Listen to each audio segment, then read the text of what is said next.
Hello मेरे senior intermediate के बच्चों, कैसे हो? सब बढ़िया। ये वीडियो जो मैं लेके आया हूं, इसके अंदर हमने क्या किया है, जो जून 2023 का कॉर्पोरेट अकाउंटिंग एंड ऑडिटिंग का पेपर है ना, इसको मैंने पूरा सॉल्व किया। आपको अगर मेरा स्टाइल पता हो तो मैंने फुल फ्लेज सॉल्व किया, मैंने सिर्फ डिस्कस नहीं किया। एक एक क्वेश्चन का आंसर मैंने हाथ से लिख के समझाया पूरा, जैसे मैं हर बार करता हूं, फुल प्रेजेंटेशन के साथ, जिससे आपको पता चल जाए कि एग्जाम में आपको प्रेजेंटेशन कैसे करना है। तो इस वीडियो का आपको पूरा फायदा उठाना चाहिए। हाँ, एक दो बात, ये जो क्वेश्चन पेपर है और जो मेरा हैंड रिटन सोल्यूशन है, इसका मैं आपको डाउनलोड करने का लिंक इस वीडियो के डिस्क्रिप्शन बॉक्स में दे दे रहा हूं, और साथ में जो पहला कमेंट है वो मैं पिन करके रख दे रहा हूं, उसमें भी आपको लिंक दे दे रहा हूं, तो आप क्लिक करके डाउनलोड कर लेना। करना क्या है, क्वेश्चन पेपर निकाल के प्रिंट आउट करा लेना सबसे पहले, और हाथ में क्वेश्चन पेपर लेके फिर ये वाला क्लास करना चालू करना। क्या करना, कोई भी क्वेश्चन में जब जाऊं ना, पहले तो वो क्वेश्चन पढ़ लेना और उसके बाद फिर आगे फिर प्ले करके वीडियो देखना, तो इससे तुमको फायदा मिलेगा। इसके बाद अगर कोई डाउट आ जाए तो कमेंट बॉक्स में लिख के मेरे से पूछ लेना, मैं जरूर आपको डाउट का क्लैरिफिकेशन दूंगा। इसके अलावा अगर वीडियो कैसा लगा ये भी बताना थोड़ा कमेंट बॉक्स में लिख के। वीडियो को लाइक जरूर करना अगर अच्छा लगे तो, फायदेमंद लगे तो, और चैनल को सब्सक्राइब नहीं किया तो कर लेना। और हाँ, अगर आप चाहते हो किसी और टॉपिक पे वीडियो मेरे से, तो वो भी मेरे को कमेंट बॉक्स में लिख के बता ही देना। तो चलो, और ज्यादा टाइम वेस्ट नहीं करके फटाफट ये पेपर सॉल्व करते हैं। बहुत बढ़िया पेपर था, तो चलो शुरू करते हैं। हेलो मेरे सीएमए इंटरमीडिएट के बच्चों, हम लोग कर रहे हैं बच्चे CMA intermediate corporate accounting auditing June 23 का पेपर।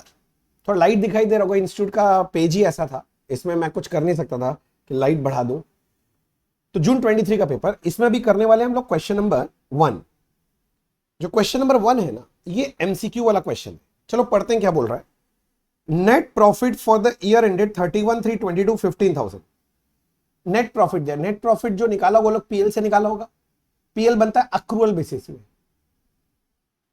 कैश रिसीव हुआ है नहीं हुआ है कोई मतलब नहीं है, अक्रूअल बेसिस में रिकॉर्ड होता है। किंतु बोलता है interest receive in advance on 1 जनवरी 2000। मतलब ये आपको किसका डेटा दिया है, ओपनिंग पे रिसीव। तो एक्चुअली ये रिसीव हुआ होगा पिछले साल, पर है इस साल का, तो ये 2000 इस इनकम में कंसिडर हो गया। किंतु क्या ये कैश इस साल रिसीव हुआ है? नहीं हुआ है, तो कैश फ्लो स्टेटमेंट में तो आएगा नहीं, तो यहां से हटा दिया जाए। और बोलता है 31 दिसंबर को 3000 है, मतलब ये क्लोजिंग रिसीव। तो रिसीव कब हुआ? इस साल, तो कैश रिसीव हुआ है ना इस साल, तो 3000 इसमें जुड़ जाना चाहिए।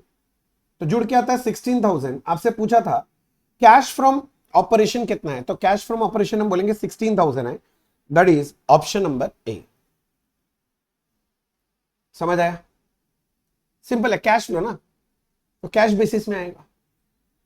नेक्स्ट,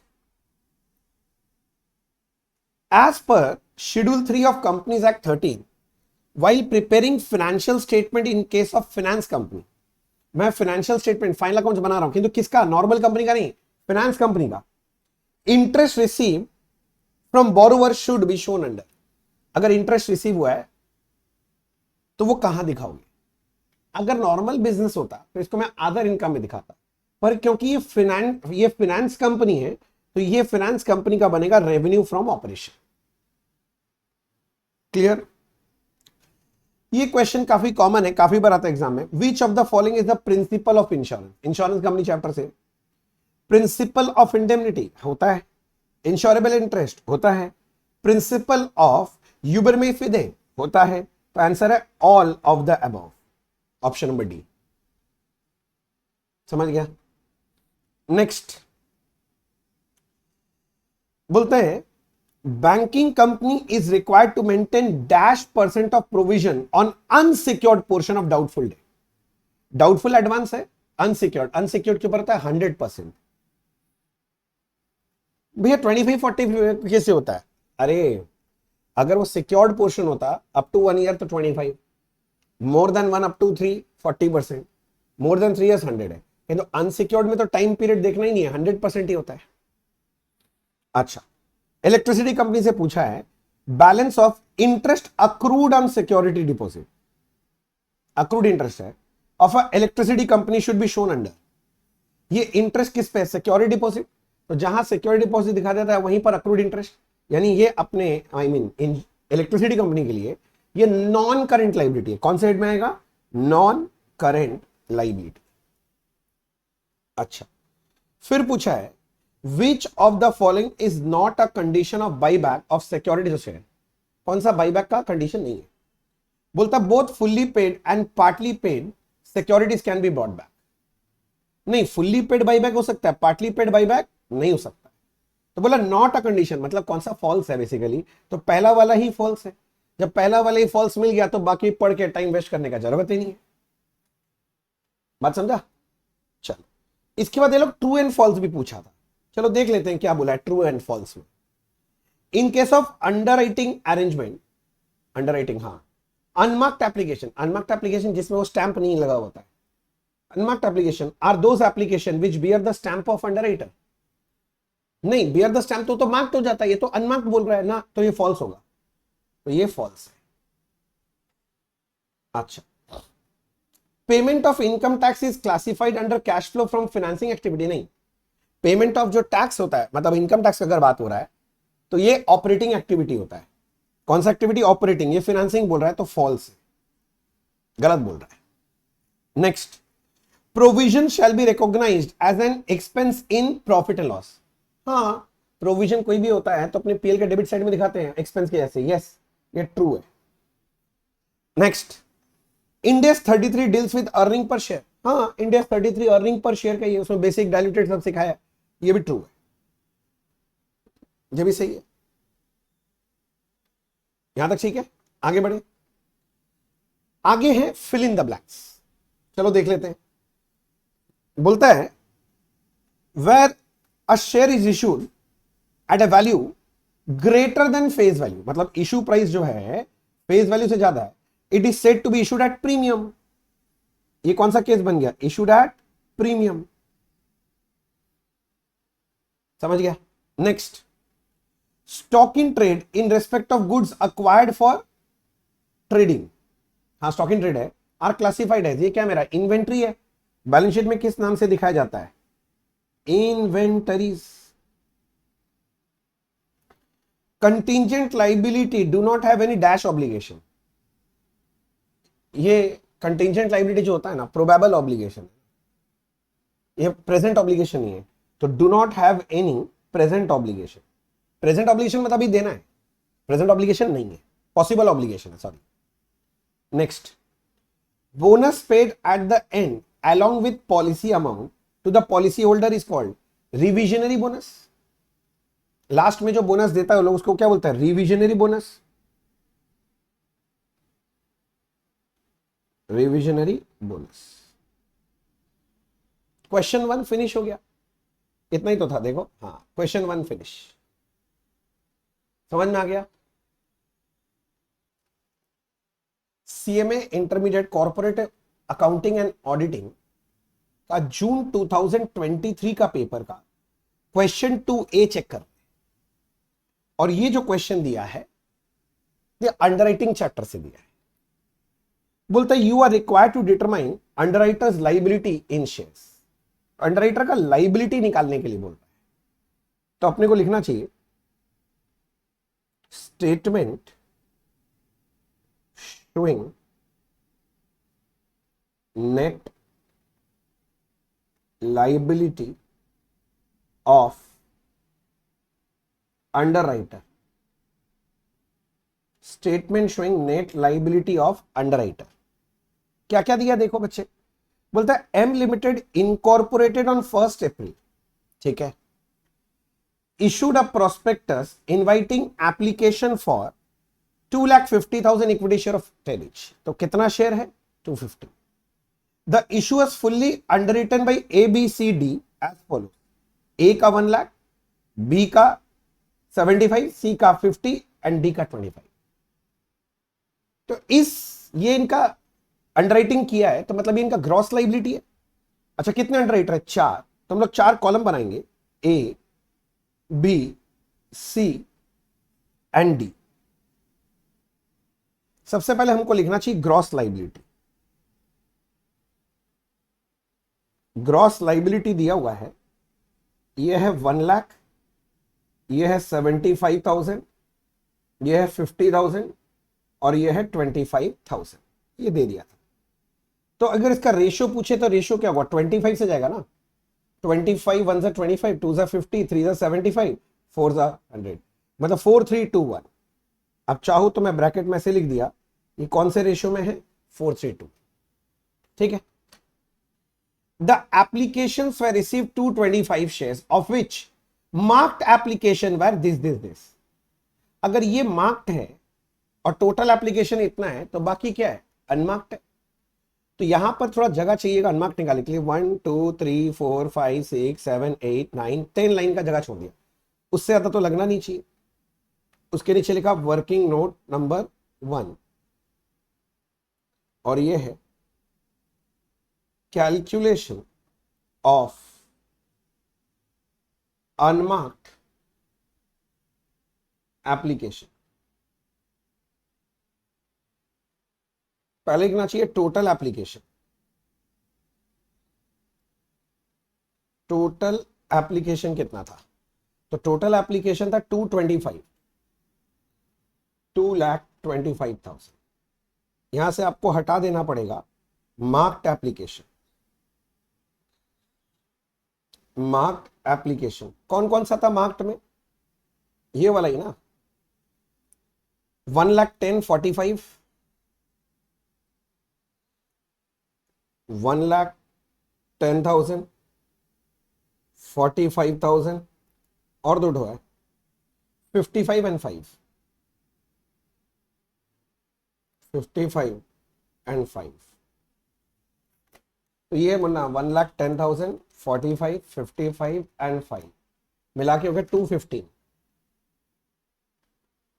तो बच गया कितना? 10,000। ये जो 10,000 है ये क्या है? Unmarked application. अब मार्क्ड और अनमार्क्ड दोनों माइनस होगा। मार्क्ड तो एक्चुअल माइनस होगा और ये जो अनमार्क्ड एप्लीकेशन है वो बांट देंगे अंडरराइटर लोगों में उनके ग्रॉस लायबिलिटी के रेशियो में। आपको पता ही होगा ये चीज। तो सबसे पहले लेस मार्क्ड एप्लीकेशन। पहला वाला का था 1,10,000, दूसरा वाला का है 45, तीसरा वाला है 55 और चौथा वाला है 5,000। हो गया। फिर अनमार्क्ड एप्लीकेशन को तोड़ देना ग्रॉस लायबिलिटी के रेशियो में। Less unmarked application in 4:3:2:1। 10,000 unmarked था, हम लोग निकाले हैं वर्किंग नोट 1 में अनमार्क्ड। उसको तोड़ देंगे 10,000 को तो 4,000, 3,000, 2,000 एंड 1,000। अकबर नेट करके देखते हैं। मेरे ख्याल से यहां पर आ रहा है -14,000, मतलब इसको एक्सेस मिल गया। भैया एक्सेस मिल गया, क्या करेंगे? जिसको एक्सेस मिलेगा वो बाकी अंडरराइटर जिसका एक्सेस नहीं है, जिसका कम है, उन लोग में बांट देंगे ग्रॉस लायबिलिटी रेशियो में। उसके बाद है 75 -45 -3, 27,000। ये अपना पूरा काम नहीं किया अभी तक। 50,000 -55 -2,000 -7, इसका भी एक्सेस है। और ये 25,000 -5,000 -1,000, इसका 19,000।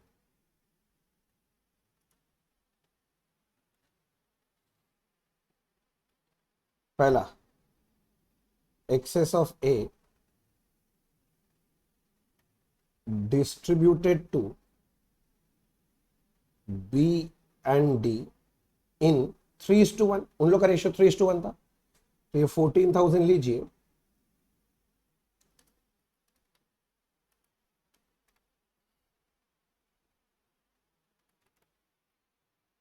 $10,500 and 3,500।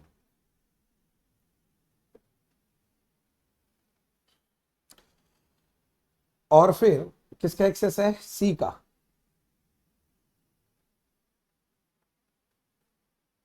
Access of C distributed to B and D, उनका ग्रॉस लायबिलिटी रेशियो 3:1 था। ये 7,000 उठाइए, बांट दीजिए 750 5250,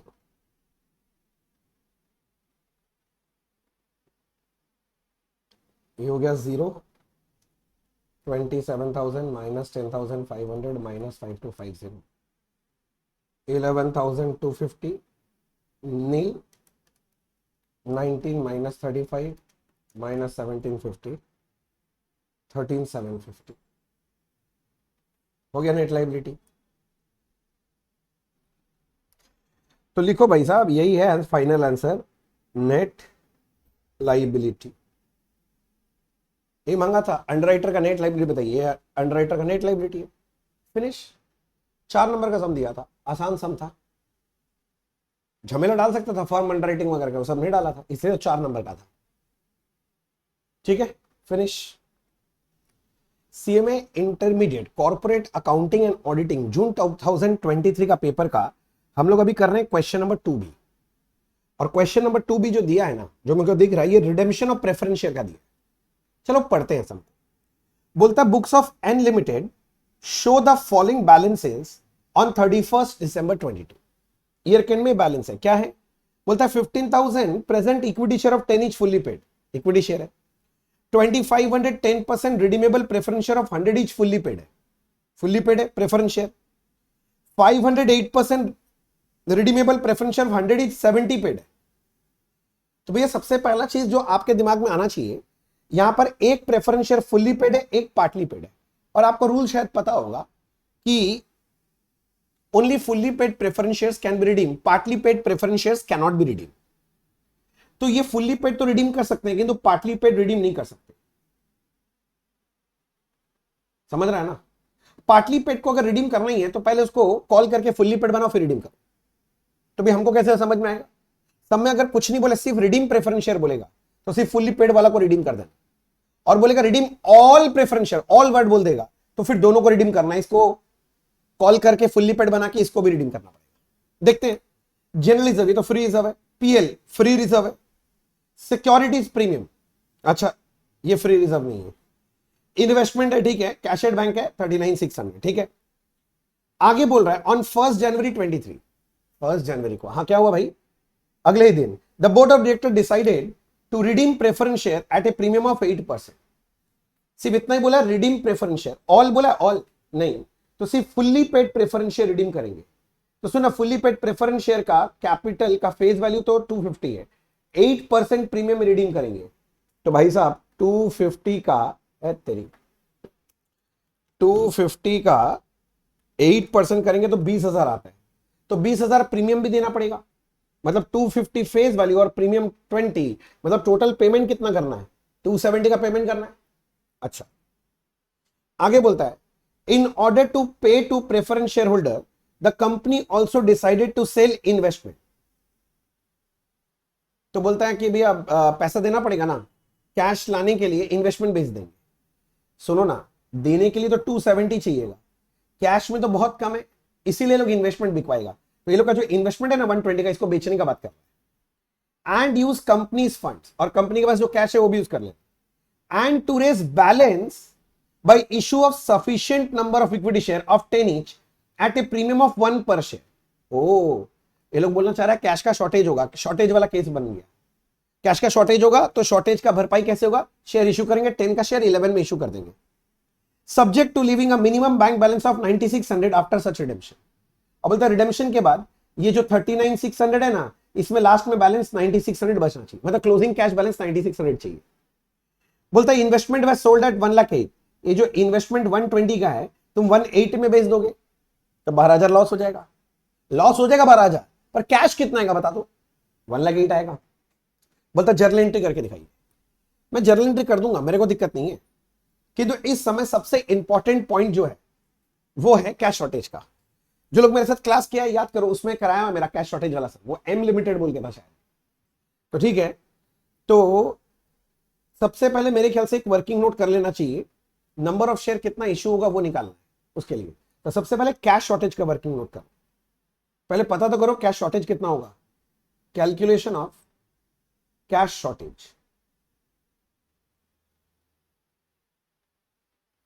पहले आप देखो प्रेफरेंस शेयर कैपिटल कितने का अपना 10%। 10% redeemable preference share capital. Capital तो था तुम्हारा 250 का, plus premium on redemption of preference share. तो भैया 250 का 8% 20,000 प्रीमियम भी पे कर, तो टोटल पेमेंट करना कितना है? यह है total payment to be made. अब देख लो तुम्हारे पास कैश अवेलेबल कितना, यहां से हटा कैश अवेलेबल, तो पूरा कैश का हिसाब लगाओ। अपने पास कैश एट बैंक था कितना? तो मैं बोला ओपनिंग था 39,600। ड्यूरिंग देयर कहीं से पैसा आएगा? हाँ, इन्वेस्टमेंट सेल किए थे 1,08,000 में, तो 1,08,000 तो आएगा, किंतु टोटल कैश में से हमको क्लोजिंग बैलेंस 9600 मेंटेन करने बोला, रखना पड़ेगा। ये यूज नहीं कर सकते तो हटा दिया 9600। 39,600 प्लस 1,08,000 माइनस 9600, तो कैश अवेलेबल है मेरे पास 138। कैश अवेलेबल है 138, 270 देना है, 138 है, तो कितना कैश का कमी है मेरे पास? 132। ये है कैश शॉर्टेज। कैश शॉर्टेज निकाल लिया। अब निकालना है number of equity share to be issued. Calculation of number of equity share to be issued. Calculation of number of equity share to be issued. Calculation of number of equity share to be issued. कैसे निकालोगे? बोलो तो लिखो number of equity share to be issued is equals to cash shortage divided by issue price per share। Cash shortage तो अभी अभी निकाला खोज के 1,32,000, और इशू प्राइस पर इक्विटी शेयर कितना था तुम्हारा? 11। 10 का शेयर 1 रुपीज प्रीमियम में इशू करना है, तो कितना हो जाएगा? 11, तो डिवाइडेड बाय 11 कर दीजिए।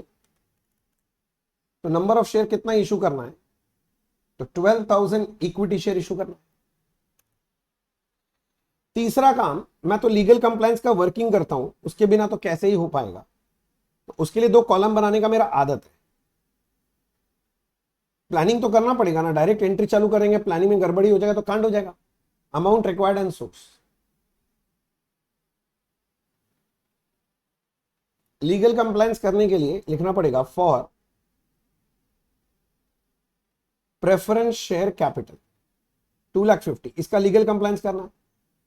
4-5 लाइन का जगह छोड़ के लिखो for premium on redemption of preference share. Premium भी तो है, 20,000 प्रीमियम में रिडीम होगा।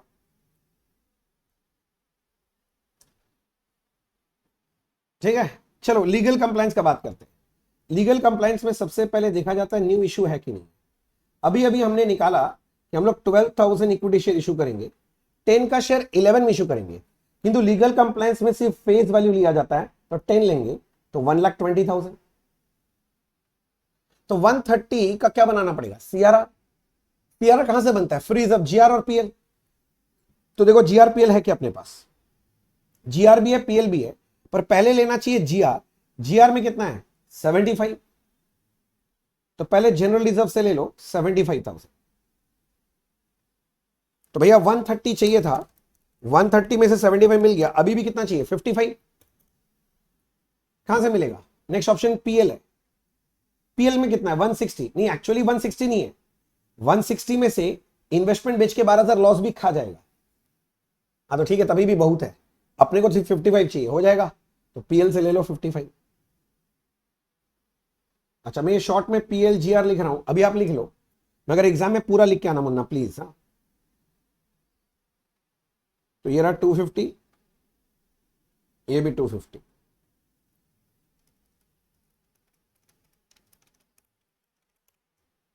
हो गया।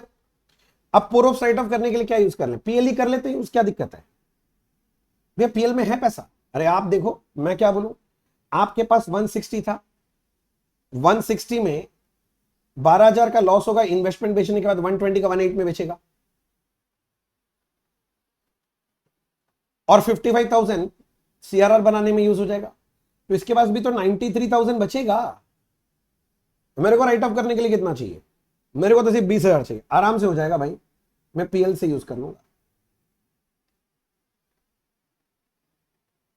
बहुत सारे बच्चे लोग सिक्योरिटीज प्रीमियम यूज करना चाहता है, कर लो, मेरे को दिक्कत नहीं है, बट अगर कर रहे हो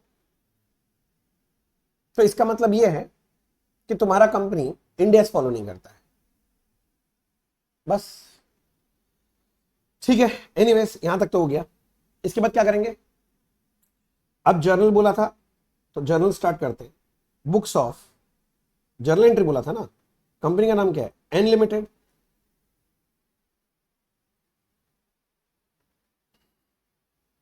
जर्नल, सबसे पहले पैसा आने का एंट्री कर दो, इन्वेस्टमेंट बेचने का। आपके पास क्वेश्चन है, देखते रहना। इन्वेस्टमेंट बेचेंगे तो बैंक अकाउंट डेबिट, लॉस में बेच रहे हैं तो profit and loss account debit to investment. Investment books में था, बैलेंस शीट में था 120 का, हमने 1,08,000 में बेच दिया तो 12,000 का लॉस हो गया। नरेशन लिखना चाहिए आपको, बीइंग इन्वेस्टमेंट सोल्ड। छोटा छोटा प्यारा प्यारा नरेशन लिखो, आधा किलोमीटर नरेशन लिखने से कोई एक्स्ट्रा मार्क्स नहीं मिलेगा, उतना ही मिलेगा, तो क्यों टाइम वेस्ट कर एग्जाम में, शॉर्ट एंड स्वीट नरेशन लिखो। अब रिडेम्पशन चालू करते हैं। पहले होता है due entry, preference share capital debit होगा, ये कौन सा वाला, 10% वाला भैया, 8% वाला, अरे तो पार्टली बेटे वो कैसे रिडीम करेंगे। तो पहला एंट्री होगा 10% redeemable preference share capital account debit premium on redemption of preference share account debit, जिसको हम पोरोब्स बोलते हैं प्यार से, to preference share holder, to preference share holder. Preference share capital 250, ये आपका 20 है, ये हो जाएगा 270।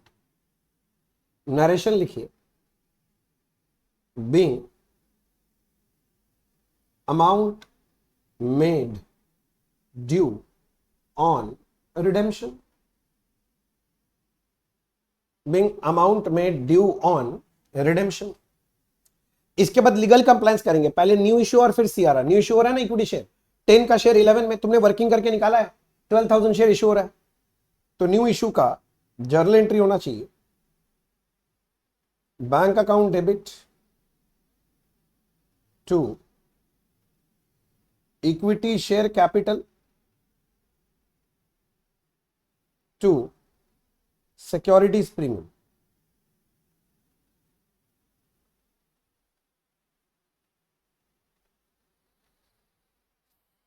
₹11 इश्यू प्राइस है, ₹10 फेस वैल्यू है, ₹1 प्रीमियम है। एंड नंबर ऑफ शेयर कितना इश्यू होगा, ये तो आपने मेहनत करके वर्किंग नोट में निकाला है, 12,000। यार है 1,32,000, 1,20,000 और ये 12,000। Narration, being new issue made.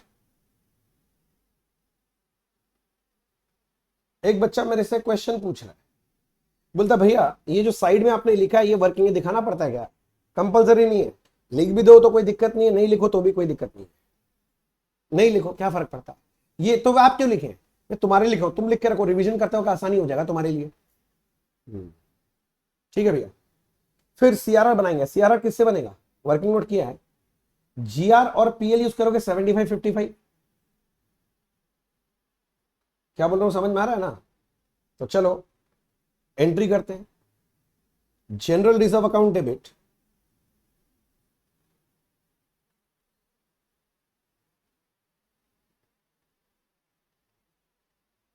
Profit and loss account debit,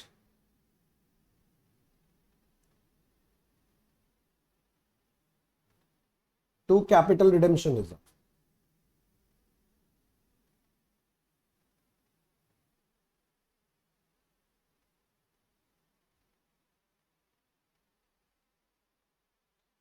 one 130 narration being CRR, CRR समझ गया ना, capital redemption reserve created out of free reserves. GRPL ये सब क्या है, फ्री रिजर्व्स ही। फिर premium on redemption of preference share को राइट ऑफ करना है। और मुन्ना राइट ऑफ करने के लिए हम लोग क्या यूज करेंगे, पीएल यूज करेंगे। प्लानिंग किया हुआ मेरा। तो एंट्री बनेगा profit and loss account debit, profit and loss account debit to to क्या, premium on redemption of preference share, to premium on redemption of preference share 20,000 being premium on redemption of preference share written off against PL। मैं पुरोप्स लिख दिया, exam में आप पुरोप्स और PL मत लिखना, पूरा लिख के आना। और लास्ट में प्रेफरेंस शेयर होल्डर का पेमेंट होगा, preference share holder to bank. ये जो प्रेफरेंस शेयर होल्डर को ड्यू किया था ना, ये 270, ये पेमेंट करना। तो एंट्री क्या होगा, preference share holder account debit to bank account.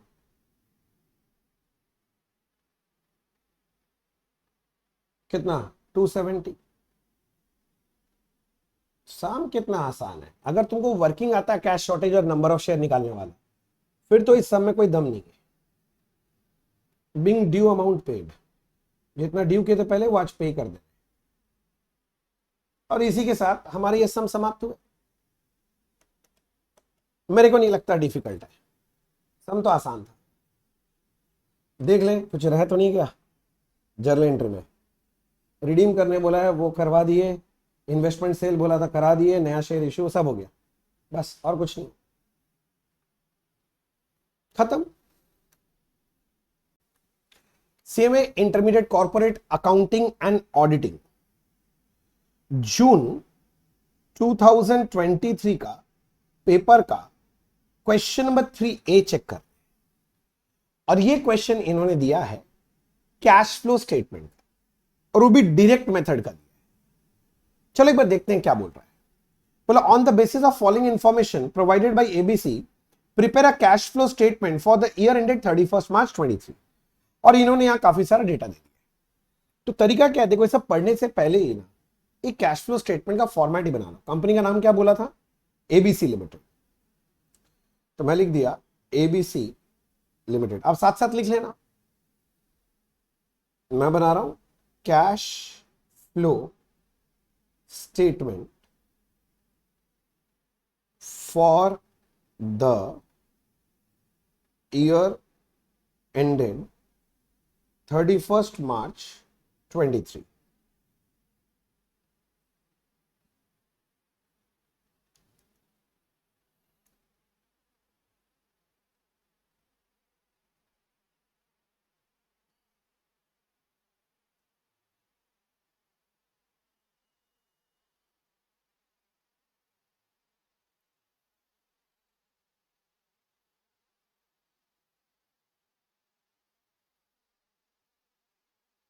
Particulars rupees. सबसे पहला जो हेड होता है उसका नाम है cash from operating activities.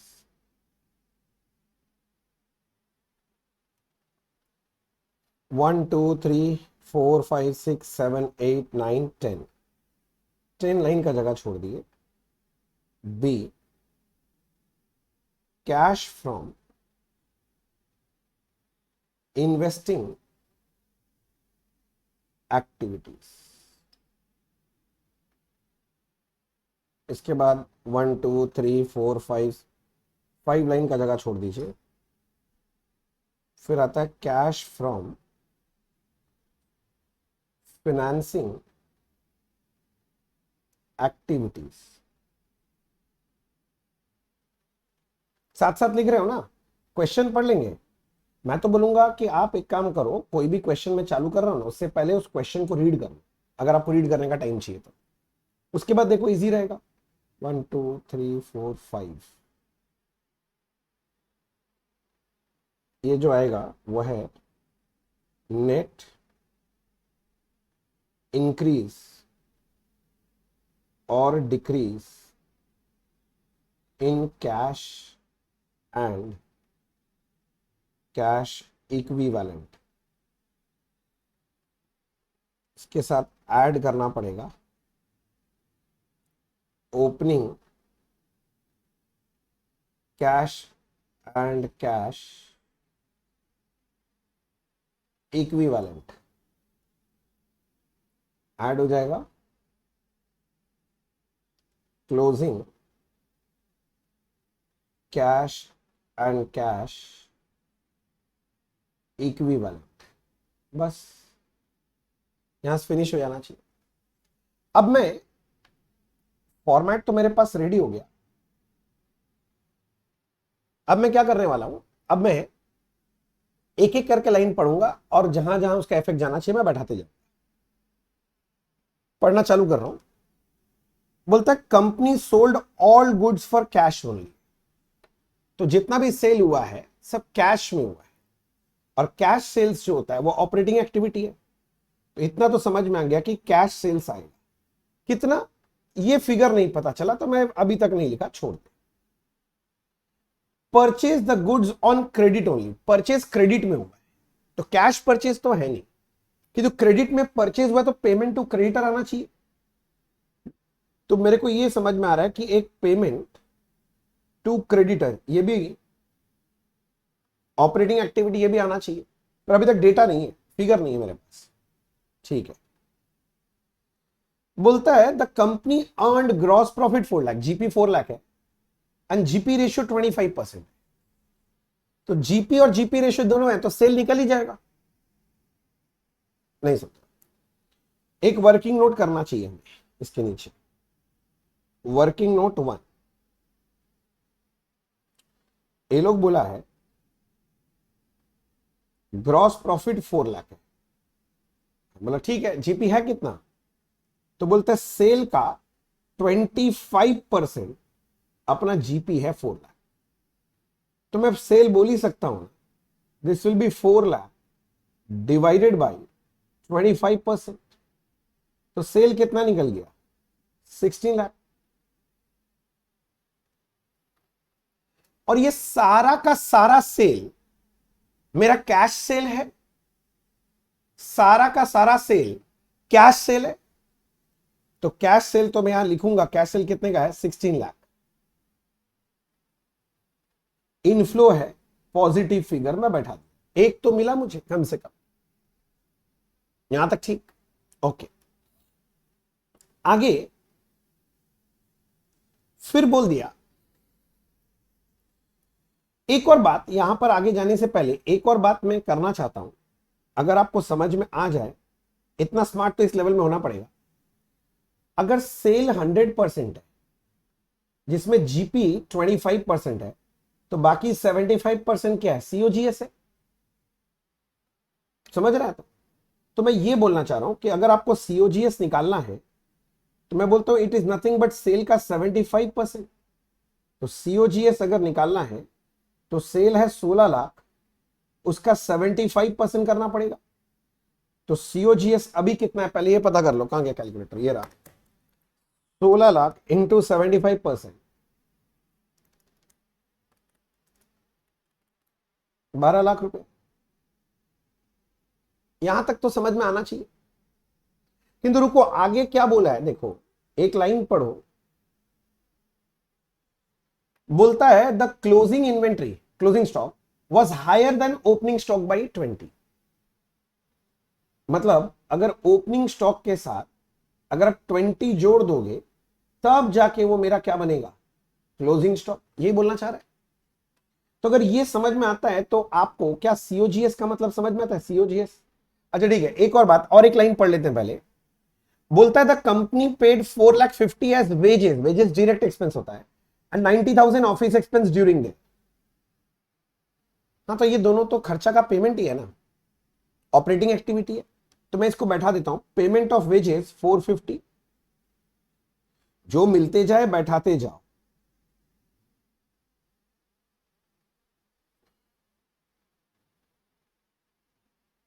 Payment of wages 450, और एक है ऑफिस एक्सपेंस क्या है 90,000, पेमेंट ऑफ ऑफिस एक्सपेंस 90,000, दोनों ऑपरेटिंग है। किंतु अब मैं सीओजीएस में वापस लौट के आया, सीओजीएस कैसे निकालते हैं, opening stock plus purchase plus direct expense में यहां पर एक वेजेस है, भूलना नहीं, minus closing stock, this figure is 12 lakh. अब मेहनत करी क्यों रहे मैं बताऊं, पेमेंट टू क्रेडिटर निकालने के लिए, क्योंकि परचेज पता होगा तभी तो पेमेंट टू क्रेडिटर पता करेंगे। एनीवेज ओपनिंग स्टॉक तो ओपनिंग स्टॉक है, कोई दिक्कत नहीं है, परचेज तो पता करना ही है, कोई बात नहीं है। वेजेस का फिगर अभी दिया हुआ था 4,50,000 और क्लोजिंग स्टॉक बोला था it is nothing but opening stock plus 20,000, this is equals to 12 lakh. अब थोड़ा ब्रैकेट ब्रैकेट खोल दें तो क्या होगा, देखो मैं स्टेप बाय स्टेप लिख रहा हूं जिससे अगर किसी बच्चे का थोड़ा मैथ्स वीक भी हो तो वो समझ जाए। Opening stock plus purchase plus 450 minus opening stock और माइनस 20 हो जाए, दिस इज 12। अब आप थोड़ा समझ रहे हो तो ओपनिंग स्टॉक माइनस और प्लस ये दोनों कैंसिल आउट हो जाएगा, ये 450 उधर चला जाएगा, ये 20 भी उधर चला जाएगा। समझ रहा है ना कि नहीं समझ रहा है, तो मैं बोल रहा हूं purchase is equals to 12 lakh minus 450 होगा मगर प्लस 20 हो जाएगा, 12 लाख माइनस 450 प्लस 20 770 आ, किंतु ये तो परचेज आया भैया, मुझे तो पेमेंट टू क्रेडिटर चाहिए। बात करते हैं, इतना दूर आप लिख लिए समझ गए तो बोलो, समय यही तो सबसे बेहतरीन पॉइंट है। हाँ भैया बताइए, इधर देखिए आगे और क्या बोल रहा है, बैलेंस ऑफ सप्लायर मतलब क्रेडिटर 31,322 मतलब पिछले साल का क्लोजिंग इस साल का opening were higher than the balance on 31,323 closing से बाई 30,000। मतलब बोलना चाह रहा है कि इसका जो ओपनिंग बैलेंस ऑफ क्रेडिटर है ना वो क्लोजिंग क्रेडिटर प्लस 30,000, ओपनिंग ज्यादा बोला इस बार, क्लोजिंग से 30 ज्यादा है तो क्लोजिंग से 30 जोड़ेंगे तो ओपनिंग क्रेडिटर आएगा, तो क्या ही फर्क पड़ता है। बात समझो, अगर आप बचपन में कभी क्रेडिटर अकाउंट बनाए, लॉजिकली समझो, अगर क्रेडिटर बनाए हो तो इधर में आता है आपका ओपनिंग बैलेंस आता है सबसे पहले, उल्टा साइड में आपका वो क्लोजिंग बैलेंस आ जाता है, इस साइड में आपका परचेज आ जाता है, और ये जो पेमेंट निकलता है ये बैलेंसिंग फिगर। मैं बोल रहा हूं ये वाला figure opening plus purchase add कर दो और माइनस क्लोजिंग कर दो तो पेमेंट ही आ जाता है। तो इसी बुद्धिमानी से हम अपना क्रेडिटर निकाल लेंगे, कैसे, वर्किंग नोट 3 से मेरे को लिखना है payment to creditor, payment to creditor कैसे निकालना, opening balance of creditor plus purchase, क्योंकि सारा परचेज क्रेडिट में हुआ था बोला था लोग, minus closing balance of creditor. मेरे को निकालना तो है पेमेंट टू क्रेडिटर ओनली ना, तो payment to creditor is equals to, मेरा ओपनिंग क्रेडिटर है क्लोजिंग प्लस 30, तो ओपनिंग के बदले मैं ऐसे लिख दूं क्लोजिंग क्रेडिटर प्लस 30, चलेगा? मैं बोल रहा हूं ओपनिंग के बदले मैं लिख रहा हूं क्लोजिंग प्लस 30, चलेगा? परचेज का फिगर अभी अभी निकाला 7,70,000 और क्लोजिंग क्रेडिटर को मैं क्लोजिंग क्रेडिटर ही छोड़ दूं। अब मजा का बात देखो, closing minus closing plus cancel out हो जाएगा, तो जो बचेगा वही तो पेमेंट टू क्रेडिटर है, वही तो मैं बोल रहा हूं। तो पेमेंट टू क्रेडिटर हो जाएगा, दोनों को प्लस करके बोलो, 30 और 770 कितना हो जाएगा? 8 लाख। तो वर्किंग नोट 3 से मैं निकाल लिया पेमेंट टू क्रेडिटर मेरा है 8 लाख। बोलो समझ में आया यहां तक? तो मैं ऊपर जाके लिख देता हूं पेमेंट टू क्रेडिटर, मेरा जगह छोड़ा हुआ था, ये आ गया 8 लाख। मैं अब यहां मेंशन कर दिया वर्किंग नोट नंबर 3 से निकला, और सेल किससे निकला था? वर्किंग नोट नंबर 1 से। ये मेंशन कर दिया मैंने, कहां से आया क्या? ठीक है, अब क्या करेंगे?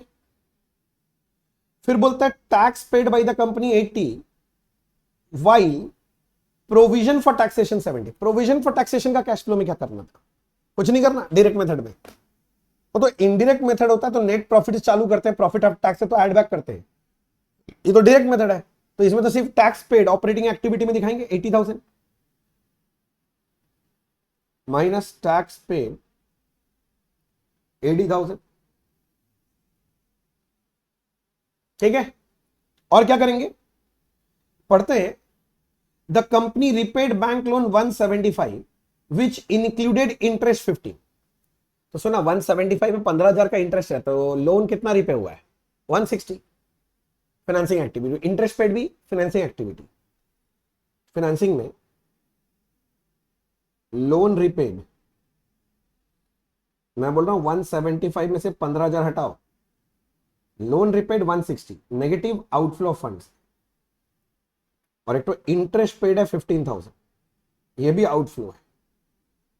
एक साथ में दिखा के अलग अलग दिखाओ, अलग अलग जब पता है तो हेड वाइज तो मेंटेन करना चाहिए ना आपको। अच्छा, नेक्स्ट डिविडेंड पेड 50,000, ये भी फाइनेंसिंग एक्टिविटी हो गया।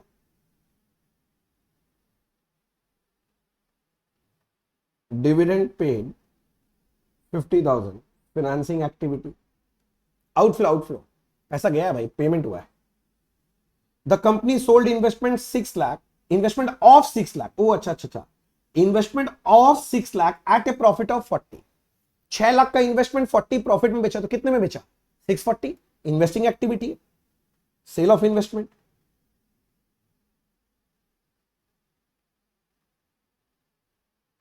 इन्वेस्टमेंट ऑफ 6 लाख, प्रॉफिट था 40, तो 640 इनफ्लो आ गया, 640 inflow, inflow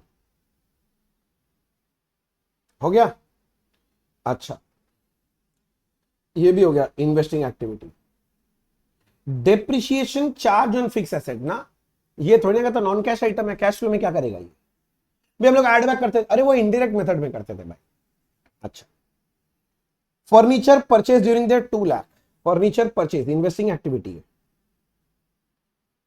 furniture purchase, outflow funds negative 2 lakh, outflow है ना, नेगेटिव 2 लाख। जो जिस हेड का मेरे को पता चल रहा है मैं चुपचाप लिख दे रहा हूं, मैं सोच ही नहीं रहा ज्यादा। Cash and cash equivalent 31,322, opening है 1 लाख, ओपनिंग यहां था 1 लाख का, और फिर दिया है आपको लास्ट में cash and cash equivalent closing है 495, दिया हुआ तो बैठा दो, लास्ट में टैली टूली हो गया तो सब ठीक है। यहां तक हो गया।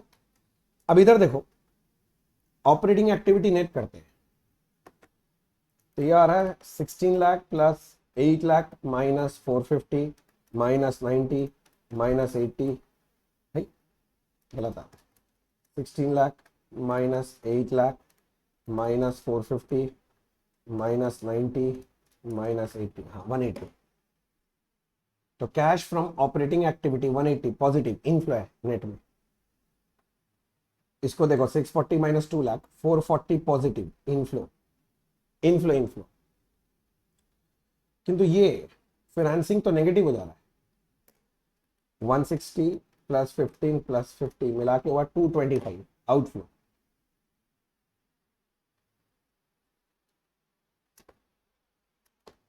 नेट करो फिगर,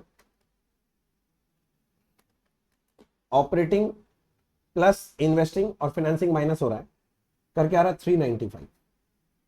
नेट इंक्रीज आ रहा है ना, नेट इंक्रीज है ये। इसमें 1 लाख जोड़ेंगे कितना बन गया 495, टैली हो गया। कैश फ्लो स्टेटमेंट तो इजी है, क्या सम था, कुछ नहीं।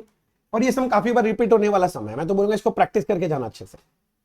रिपीटेटिव समय बहुत बार देता है इंस्टीट्यूट का फेवरेट है। बस फिनिश है cash flow. CMA intermediate corporate accounting auditing June 23 paper का अब हम लोग करेंगे क्वेश्चन नंबर 3B। और ये क्वेश्चन आपको दिया था बैंकिंग कंपनी से, और मेरे को लगता बहुत आसान था। क्या क्वेश्चन है? Given below are the details of interest on advance of commercial bank as on 31/3/23। आपको इंटरेस्ट अर्न्ड और इंटरेस्ट एक्चुअली रिसीव दिया है, परफॉर्मिंग एसेट का भी नॉन परफॉर्मिंग का भी। बोलता है find out the income to be recognized for the year ended 31 March. तो भैया रूल आपको पता ही होगा कि परफॉर्मिंग एसेट में अर्न्ड बेसिस में इनकम रिकॉग्नाइज होता है एंड नॉन परफॉर्मिंग का रिसीव्ड बेसिस। तो ये जो भी आपके परफॉर्मिंग एसेट है इसका अर्न्ड फिगर ले लेंगे, और जो भी नॉन परफॉर्मिंग है उसका रिसीव, दोनों को जोड़ दो, बस काम हो जाएगा। इससे आसान सम दे नहीं सकता सर एग्जाम में, और क्या देगा इससे आसान बैंकिंग से? कितना अच्छा अच्छा सम पूछ सकता, देता क्या ये? Calculation of income to be recognized for the year ended 31st March 23।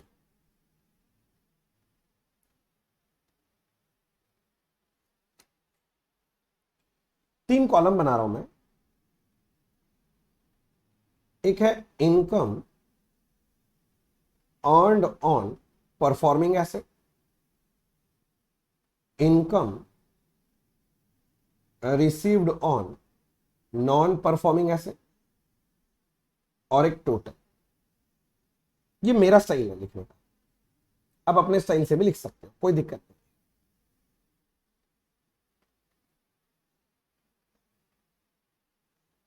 ठीक है, क्या क्या आइटम है? एक तो आपका टर्म लोन 240 अर्न्ड है, टर्म लोन 240 अर्न्ड है, और टर्म लोन 10 रिसीव्ड है। 240 प्लस 10 250 इनकम रिकॉग्नाइज हो। ऐसे cash credit and overdraft 1500, cash credit and overdraft earned 1500, और नॉन परफॉर्मिंग का रिसीव्ड है 24, तो टोटल हो जाएगा 1524। लास्ट है bill purchase and discounted 300, bill purchase and discounted 300, और ये है 40 नॉन परफॉर्मिंग, टोटल हो गया 340। बस टोटल कर लेंगे 250 plus 1524 plus 340, 2114। This is income earned, नहीं income earned नहीं, income to be recognized in PL। कहां पर लेके जाएंगे? ऑब्वियसली PL में। हो गया, कितना आसान था। 4 मार्क्स के लिए 4 मिनट भी नहीं लगा। Finish. CMA intermediate corporate accounting and auditing June 23 का पेपर का हम लोग अब कर रहे हैं क्वेश्चन नंबर 4। और ये क्वेश्चन दिया था कंपनी फाइनल अकाउंट्स का, और इसमें सिर्फ और सिर्फ बैलेंस शीट बनाने दिया, पीएल बनाने नहीं दिया। बैलेंस शीट बनाने तो साथ में नोट्स बनाना ही पड़ेगा, और इस सम का main focus actually notes to accounts ही है। चलो देखते हैं, आपको समझ में आएगा। ये आपको पूरा देखना पड़ेगा प्रेजेंटेशन, तभी आपको समझ आएगा। पूरा प्रेजेंटेशन बेस्ड कहानी दी है ये वाला क्वेश्चन। बोलता है from the following particular furnished by NM limited prepare balance sheet as on 31 March 23 as required by part 1 of schedule 3 of companies act 30। तो सिर्फ बैलेंस शीट बनाने बोल रहा है। अगर बैलेंस शीट बनाने बोल रहा है तो ऑब्वियसली पीएल लोग बना के रेडी कर लिया होगा, तो हमको पीएल बनाने का जरूरत नहीं है, ये लोग पीएल बना के रेडी कर रखा होगा। बस हमको आइटम पकड़ना है, कौन से हेड में जाएगा ये लिखना है अपने को। देखो सबसे पहले मेरे को मिला इक्विटी शेयर कैपिटल, ऑब्वियसली कहां दिखाएंगे, बैलेंस शीट में जाएगा, लाइबिलिटी साइड में, शेयर होल्डर्स फंड में share capital, building balance sheet में मगर पीपी के हेड में, प्लांट बैलेंस शीट में मगर पीपी के हेड में। अच्छा, कोई प्रोविजन फॉर डिप्रिसिएशन नहीं दिया, मतलब अगर आप पढ़े लिखे हैं थोड़ा समझ में आएगा, इसका मतलब ये जो एसेट्स दिया हुआ है ये डिप्रिसिएशन माइनस करने के बाद है, ठीक है। ये बैलेंस शीट में जाएगा PP, general reserve balance sheet में रिजर्व्स एंड सरप्लस के हेड में जाएगा, loan from state financial corporation, loan है लॉन्ग टर्म बोरिंग्स में जाएगा, balance sheet long term borings. Inventory दिया है, पीएल बनाने के बाद दिया, मतलब ये क्लोजिंग स्टॉक है, ये बैलेंस शीट में इन्वेंट्री के हेड में जाएगा। प्रोविजन फॉर टैक्स ये शॉर्ट टर्म प्रोविजंस में जाएगा। ट्रेड रिसीवेबल उसका हेड है। शॉर्ट टर्म एडवांसेस वही short term loans and advances asset side में ले जाना। देखो पीएल का बैलेंस निकाल के दे दिया, मतलब ये तुम्हारा पीएल है, ये भी बैलेंस शीट में रिजर्व एंड सरप्लस में। Cash in hand and cash in bank ये कैश एंड कैश इक्विवेलेंट में जाएगा। अनसिक्योर्ड लोन ये भी लॉन्ग टर्म बोरिंग्स में जाएगा। ट्रेड पेबल ये तो दिया ही है, ट्रेड पेबल है, इतना आसान है। तो नीचे क्या दिया देखो भैया, छठो एडजस्टमेंट है, नहीं एडजस्टमेंट नहीं है, एडजस्टमेंट नहीं है, छठो पढ़ो समझ में आएगा। बोलता है 10,000 equity share were issued for consideration other than cash. तो हम क्या करें, बोल रहा है ये जो इक्विटी शेयर है ना, देखो ना 100 करके 50 लाख का, तो अगर आप समझ रहे हो तो 50,000 शेयर, तो बोलता है इसमें 10,000 शेयर है issued for other than cash. जब नोट्स बनाओगे ना तो शेयर के नीचे डिस्क्लोजर देना पड़ेगा कि 10,000 share have been issued for consideration other than cash, मतलब ये एक सिर्फ प्रेजेंटेशन का पॉइंट है। ऐसे देखो बोलता है trade receivable of 260 are due for more than 6 month. ये क्यों दिया? देखो आपका ट्रेड रिसीवेबल था एक्चुअली 10 लाख। नियम क्या है, जब आप लोग ट्रेड रिसीवेबल दिखाते हो दो पार्ट में दिखाना चाहिए, एक तो due for more than 6 months और बाकी आधा डेटा। तो हम लोग दिखाएंगे तोड़ के 10 लाख में से 260 मोर देन 6 मंथ्स हो गया ड्यू, और बाकी आधा डेटर बोल के दिखा देंगे 7,40,000 पर आएगा टोटल तो 10 lakh. The cost of the assets were building 30 lakh, plant machinery 35 and furniture 312,500। अच्छा ये क्या दे दिया, कॉस्ट। क्यों दिया कॉस्ट? अब बुद्धि लगा लो, अगर यहां पर तो बुक वैल्यू दिया था बात किए, अब ये 2750 दिया, बुद्धि लगाओ, और यहां पर कितना दे रखा है 30 लाख, तो 30 लाख कॉस्ट था, आज उसका वैल्यू 2750 है, मतलब बाकी 2.5 लाख प्रोविजन फॉर डेप्रिसिएशन है। ऐसे ही प्लांट एंड मशीनरी क्लोजिंग तो दिया 2625, किंतु कॉस्ट कितना था 35, तो 35 लाख का कॉस्ट है, आज 2625 हो गया, तो डिफरेंस का फिगर 875 प्रोविजन फॉर डेप्रिसिएशन। और ऐसे ही फर्नीचर का प्रेजेंटेशन के लिए दिखा देंगे, प्रेजेंटेशन डरो नहीं। The balance of 750 in loan account with state financial corporation, कौन सा इसका बात कर रहा है, ये loan from state financial corporation, ये तो लॉन्ग टर्म बोरिंग्स में जाएगा, मेरे को पता है। हाँ, secured by hypothecation of plant and machine, गिरवी रखी है प्लांट एंड मशीनरी, तो ठीक है ब्रैकेट में दे देना नोट में, ये भी डिस्क्लोजर का पॉइंट है। मतलब अगर तुम देखेगा नहीं कैसे डिस्क्लोज करना है ना तो मुश्किल हो जाएगा, दिखा दूंगा मैं सब। Balance at bank include 10,000 with Galaxy bank which is not a schedule bank. देखो बैंक बैलेंस तुम दिखाएगा टोटल तो 1235 है, पर तुमको बताना है कि इस 1235 में जो है ना 10,000 जो है अनशेड्यूल बैंक के साथ है, तो बाकी बचेगा 1225 वो शेड्यूल बैंक के साथ। प्रेजेंटेशन का पॉइंट है।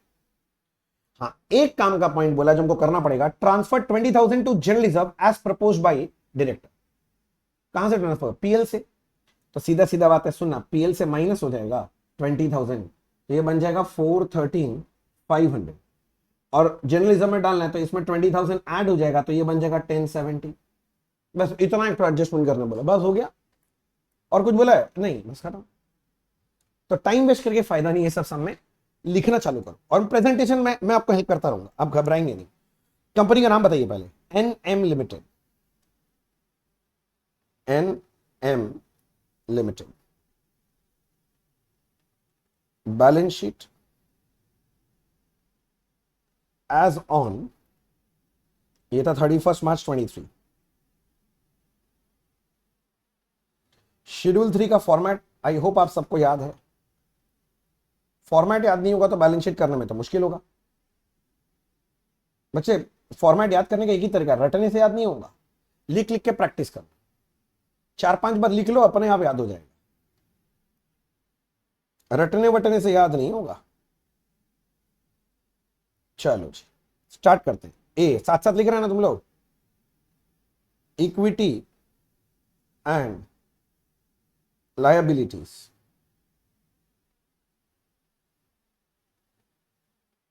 Number 1 share holders fund. ए शेयर कैपिटल। एक नोट बना लेंगे, नोट 1। वैसे सब में ऑथराइज कैपिटल तो दिया नहीं है, तो नहीं दिखा पाएंगे। तो सुनो ना, तुमको एक पेज पूरा लग जाएगा बैलेंस शीट के लिए। तो एक पेज तो अगर जंबो साइज कॉपी में कर रहा है, बड़ा वाला एक पेज, तो उतना तो बैलेंस शीट के लिए जगह छोड़ लो। छोड़ने के बाद अगले पेज में जाके लिखो नोट्स टू अकाउंट्स। इस सम का main thrust notes to accounts है, इसी पे मेन मार्क्स मिलेगा तुमको। Note 1 share capital. Share capital सबसे पहले आता है ऑथराइज कैपिटल। और मजा का बात है, सब में ऑथराइज कैपिटल नहीं दिया। मेरा आदत है नहीं देता तो हम question mark double line close कर देते हैं कि टीचर नहीं दिया, डेटा मिसिंग है। Issued, subscribe and paid up. अगर आप ध्यान से देखो तो ये अपने पास है, इक्विटी शेयर है 50 लाख रुपीस का, और एक एक शेयर है 100 का फेस वैल्यू का, मतलब 50,000 शेयर है। तो हमको लिखना चाहिए 50,000 equity share of ₹100 each, comma fully पे। हाँ वैल्यू तो 50 लाख ही है, उसमें कोई दिक्कत नहीं है, किंतु ब्रैकेट में लिखना पड़ेगा क्या। पहले लाइन में बोला था 10,000 equity share has been issued for consideration other than cash, यही बात वहां नीचे लिख देना पड़ेगा। Out of this 10,000 equity share have been issued for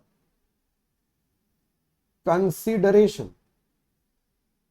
other than cash। ऐसा सब मैंने शायद क्लास में कराया हुआ है, मुझे याद है, प्रेजेंटेशन वाला सब। ये तो जरूरी है। 50 लाख, ये 50 लाख बैलेंस शीट में चला गया।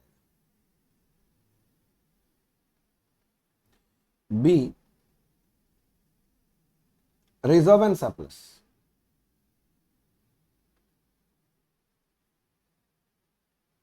एक नोट बना ही लेना चाहिए, नोट 2।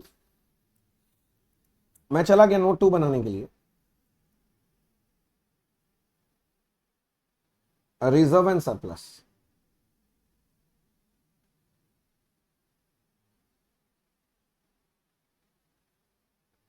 Reserves and surplus. क्या लिखा? Reserve and surplus.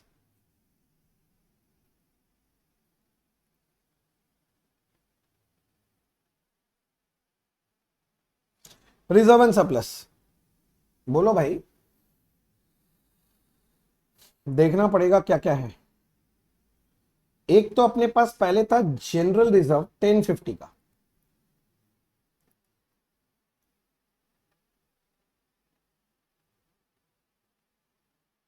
था 1050 का, पर लास्ट लाइन में बोला था 20,000 पीएल से ट्रांसफर होगा, ट्रांसफर 20,000 टू जनरल रिजर्व, तो इसमें 20 जुड़ जाएगा, तो ये बन जाएगा 1070।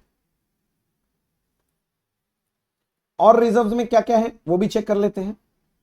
रिजर्व्स में एक और जो था मेरा, वो था पीएल अकाउंट 433,500 का।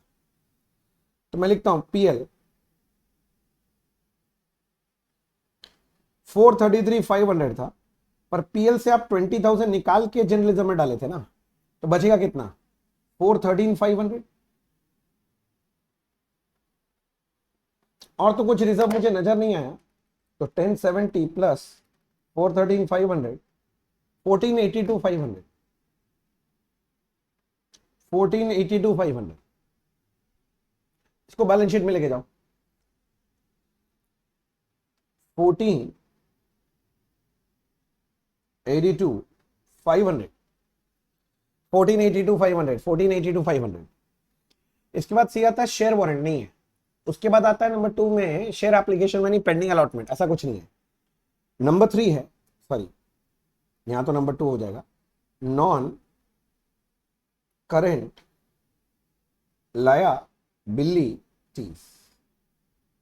नॉन करेंट लाइबिलिटीज में आना चाहिए सबसे पहले long term borings.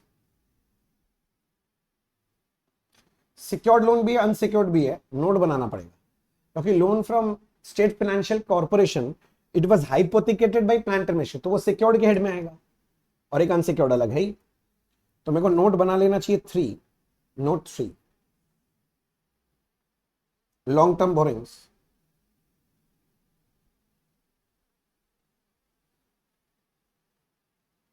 Long term borings, note 3 long term borings. Ready? मेरे को जाने तो ट्रायल बैलेंस में क्या क्या है। सबसे पहला है loan from state financial corporation 750, मगर ये तो सिक्योर्ड था ना तो प्रेजेंटेशन ऐसा होना चाहिए, सिक्योर्ड लोन एक हेडिंग लगाओ, उसके अंदर आना चाहिए loan from state financial corporation 750।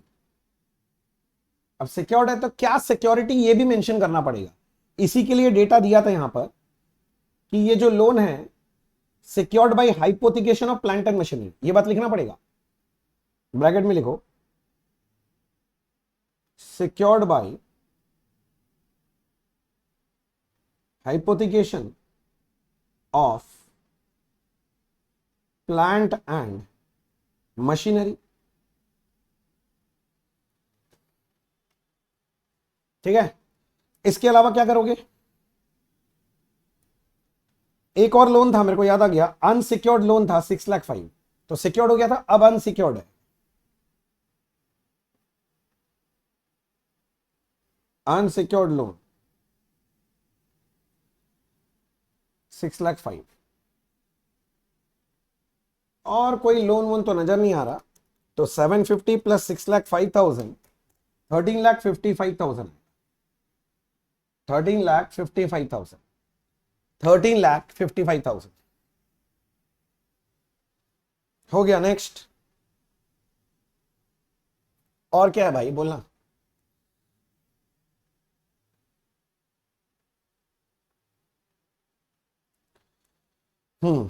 Long term borings हो गया। उसके बाद आता है डेफर्ड टैक्स लायबिलिटी, ऐसा तो कुछ आइटम नहीं था। उसके बाद आता है अदर नॉन करेंट लायबिलिटी, मुझे कुछ नहीं दिखा। लॉन्ग टर्म प्रोविजंस, मुझे कुछ नहीं दिखा। फिर आता है करंट लायबिलिटीज, हेडिंग लगाओ। करंट लायबिलिटीज में सबसे पहले आना चाहिए short term borrowings, short term borrowings था, देखने दो। प्रोविजन ना, शॉर्ट टर्म बोरिंग्स नहीं है। उसके बाद आता है आपका ट्रेड पेबल, हाँ है ना, ट्रेड पेबल 10 लाख। अब एक ही आइटम है, क्या ही तो नोट बनाएगा। ए trade payable 10 lakh,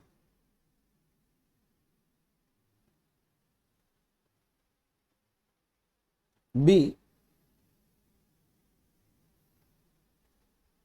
other current liabilities, कुछ था क्या, मेरे ख्याल से नहीं था। नहीं, हम क्यों लिखे बेकार में ना, कोई करंट लाइबिलिटी था ही नहीं, बेकार में लिखे, छोड़। लास्ट में आएगा short term loans and advances, नहीं सॉरी, शॉर्ट टर्म प्रोविजंस। एक आइटम है, मैं नोट तभी बनाता हूं जब एक से ज्यादा आइटम, एक आइटम तो क्या ही नोट बनाना है। शॉर्ट टर्म प्रोविजंस में था, कहां गया, provision for taxation 640, provision for taxation 640।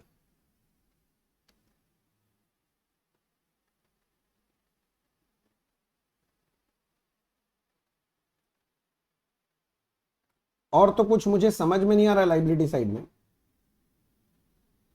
तो एक टोटल तो लगा के रखा जाए।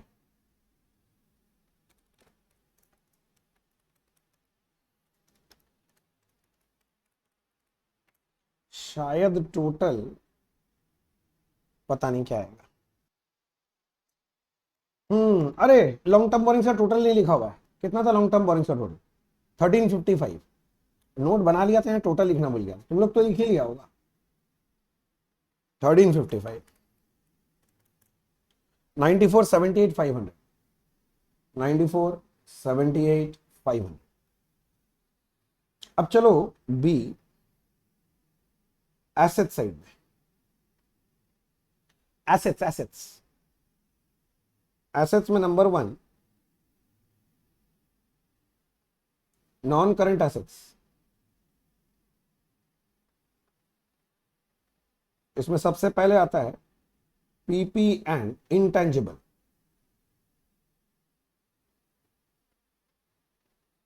इसमें सबसे पहले पीपीई नोट नंबर 4 बनेगा।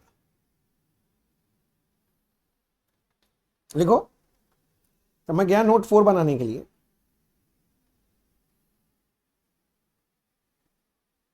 पीपीई एक एक करके ले रहा हूं। देखो मैं क्या बोलना चाह रहा हूं। बिल्डिंग का कॉस्ट दे रखा था 30 लाख। हाँ भैया, तो देखो मैं कैसे लिख रहा हूं। मैं बोल रहा हूं बिल्डिंग का कॉस्ट इनर में करके लिखे हैं 30 लाख। यहां से लेस होना चाहिए प्रोविजन फॉर डेप्रिसिएशन करके नेट बैलेंस आउटर कॉलम में आना चाहिए। और नेट बैलेंस तो ट्रायल बैलेंस में दिया वही था। नेट बैलेंस मेरा कितना था? 2750। 2750 तो वही तो बोल रहे हैं। इसका मतलब जो डिफरेंस आपको दिखाई दे रहा है 250, वो क्या है? पीएफडी है। इसे प्रेजेंटेशन के लिए अपने को दिखाना है, बस दे दिया इसीलिए। नहीं तो मैं नेट बैलेंस एक बार में बैठा के आगे बढ़ जाता। अब बिल्डिंग के बाद और कौन दिया है? देखो प्लांट एंड मशीनरी 35 लाख दिया। तो मैं आया plant and machinery, plant and machinery 35 lakh दिया। वापस से पीएफडी माइनस करना पड़ेगा। चलो पीएफडी माइनस करके कितना बचेगा?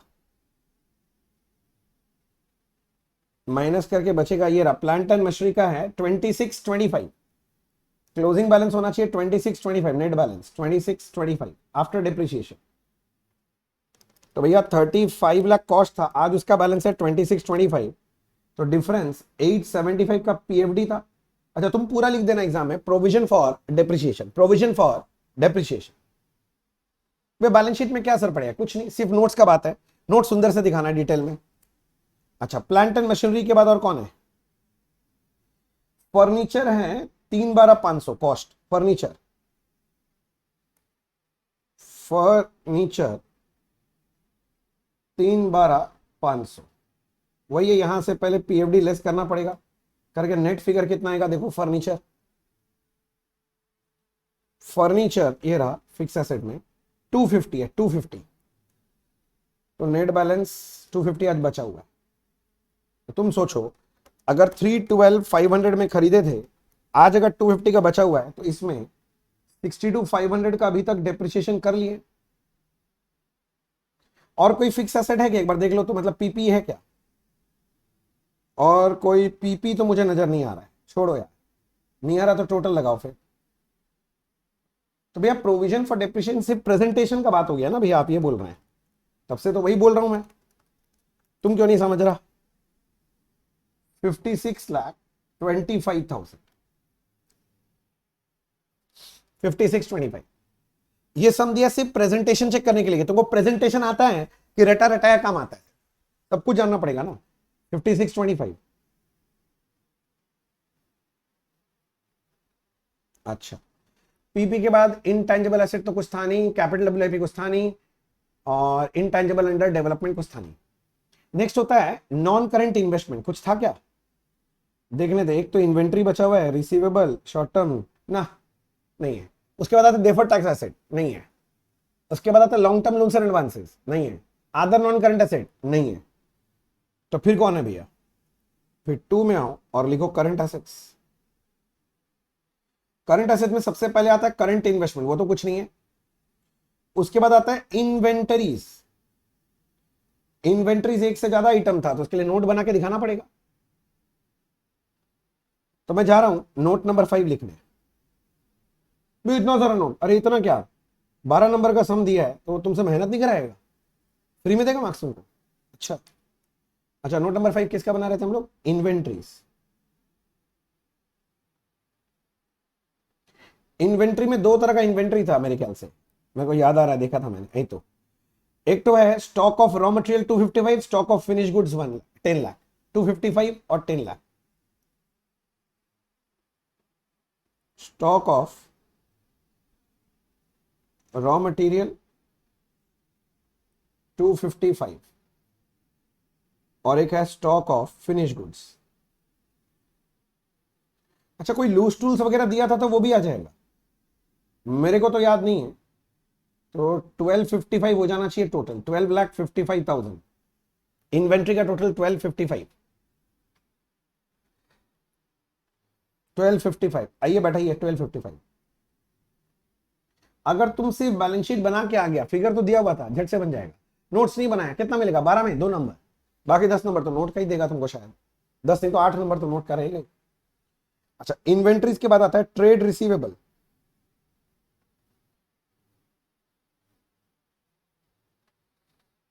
ट्रेड रिसीवेबल, अब इसमें थोड़ा सा ध्यान रखना है। आपका ट्रेड रिसीवेबल दिया हुआ तो 10 लाख था, होगा तो 10 लाख ही टोटल में, नहीं समझा मैं बोला, आएगा तो टोटल 10 लाख ही। मगर दिक्कत है, एक तो प्रेजेंटेशन का पॉइंट बोल दिया था कि trade receivable 260 are due for more than 6 months. तो इसको कैसे दिखाने का, नोट 6 ट्रेड रिसीवेबल, मतलब ये मेरा डेटा ही तो है।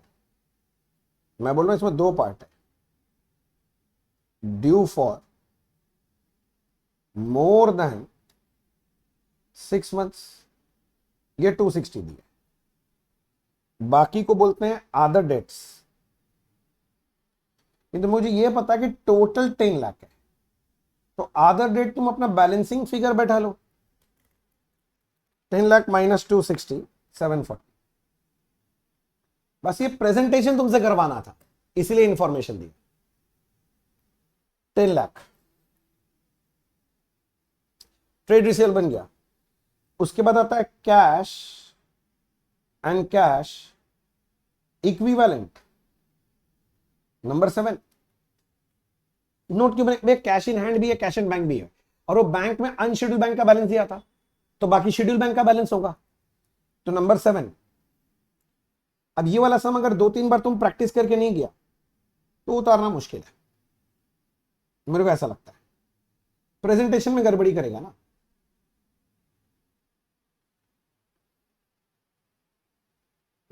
कैश एंड कैश इक्विवेलेंट देखने तो क्या उनका है। तो भैया सबसे पहले था अपने पास cash in hand 150, cash in hand outer column में 150। फिर आना चाहिए आपका कैश एट बैंक। अब इसमें थोड़ा सा सावधानी, एक आएगा विथ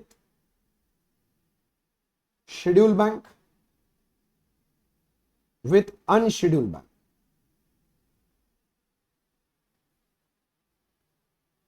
दोनों को मिला के टोटल बैंक बैलेंस तो दिया वही था। टोटल बैंक बैलेंस कितना दिया हुआ देखो, टोटल बैंक बैलेंस है 1235। 1235 टोटल मुझे पता है, जरा समझो, 1235 ये मुझे पता है टोटल है। किंतु यहां देख मुन्ना,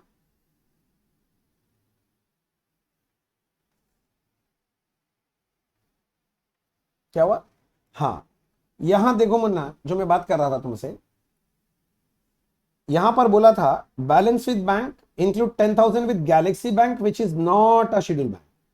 तो अनशेड्यूल बैंक के साथ 10,000 है, तो बाकी कितना बचा 1225।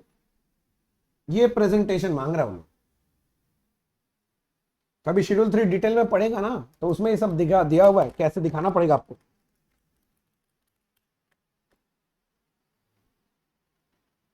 $1385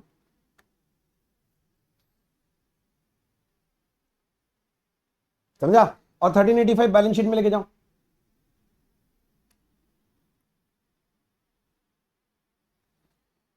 इसके बाद आता है short term loans and advances. Short term loans and advances दिया हुआ था, मेरे को याद है, कहां है भाई, यही तो रहा। Short term advances 213,500, 213,500। अब डायरेक्ट दिया हुआ था, इसका नोट थोड़ी ना बनाएंगे, नोट का जरूरत नहीं। अदर करंट एसेट आता है, एक बार देख ले और कुछ बच गया क्या। कट गया, कट गया, कट गया, कट गया, ये इन्वेंट्री तो हो ही गया, कट गया, कट गया, कट गया, सभी कट गया। नीचे देख लेते हैं, कॉस्ट ऑफ दिस एसेट ये भी हो गया, सब कट गया, और कुछ है ही नहीं भाई ना, और कुछ नहीं। तो बस लास्ट में क्या करना चाहिए, टोटल टैली हो जाए तो अच्छा, नहीं हो तो और अच्छा। 56,25,000 plus 12,55,000 plus 10 lakh plus 1385 plus 213,500, तो ये हो जाएगा आपका टोटल 94,78,500। और ये बोल सकते हैं टैली हो गया कैसे, अरे 94,78,500, यहां भी 94,78,500 टैली हो गया।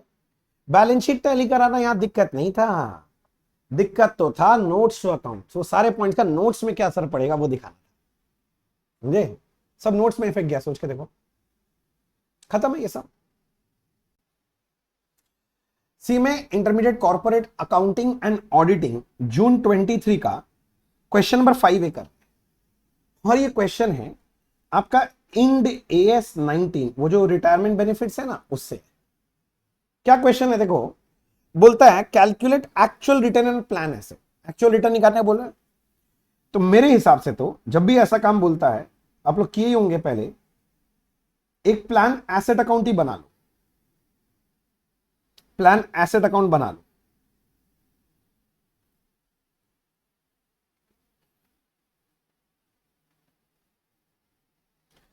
पढ़ते हैं भाई, अकाउंट फॉर्मेट में बना के खत्म करेंगे।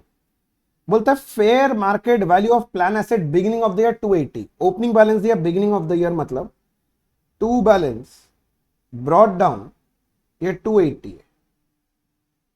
Fair market value of plan asset end of the year 390, end of the year मतलब क्लोजिंग बैलेंस दे रहा है, मतलब by balance carry down 390।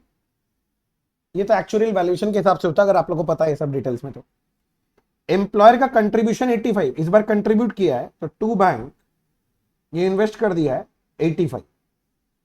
Benefit paid तो बाई बैंक, बेनिफिट पे किया है तो इन्वेस्टमेंट बेच के ही तो, एसेट बेच के तो पैसा आया होगा ना पे करने के लिए। हाँ, तुम्हारे लिए लिख दिया ब्रैकेट में, ये था अपने लिए बेनिफिट पेड का फिगर, और ये था कंट्रीब्यूशन। और क्या, और कुछ है नहीं, जो डिफरेंस है वही मुन्ना तुम्हारा एक्चुअल रिटर्न है।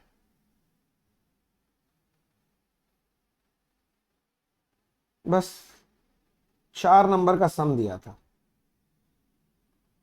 अगर पहले कभी नहीं भी किया है ना तो इसको ऐसे लिख के रख लो, बस तुमको समझ में आ जाएगा, यही आना है, यही आना है, और कुछ है तो नहीं। 280 85 नहीं सॉरी 70 प्लस 390 टोटल है ये 460 माइनस 280 माइनस 85,095। तो आपसे एक्चुअल रिटर्न मांगा था, आंसर है 95,000। Actual return 95,000। बोलो क्या ही दिक्कत है, सब बढ़िया ना, वेरी गुड, खत्म है sir. CMA intermediate corporate accounting and auditing June 23 का पेपर का अब करेंगे क्वेश्चन 5 भी, और ये क्वेश्चन तुम्हारा इंश्योरेंस कंपनी से दिया है, वो भी लाइफ इंश्योरेंस कंपनी से। देखो ना क्या निकालने बोल रहा है, एक तो वैल्यूएशन बैलेंस शीट, एक तो net profit for 2 year period, और एक डिस्ट्रीब्यूशन ऑफ प्रॉफिट। तो डेटा देखते हैं क्या क्या दिया है। The life insurance fund of PQR life insurance company limited was 34 lakh, तो फंड दे दिया है एज ऑन 31 मार्च 23, ठीक है। It's actual valuation on 31st March disclose net liability 2880। तो net liability as per actual valuation दे दिया। तो जब वैल्यूएशन बैलेंस शीट बनाएगा तब एक साइड में ये और एक साइड में ये दिखा देना, डिफरेंस का फिगर तुम्हारा सरप्लस आ जाएगा। An interim bonus 40,000 was paid to the policy holder during the previous 2 years। तो भैया इंटरिम बोनस कितना पे हुआ है? 40,000।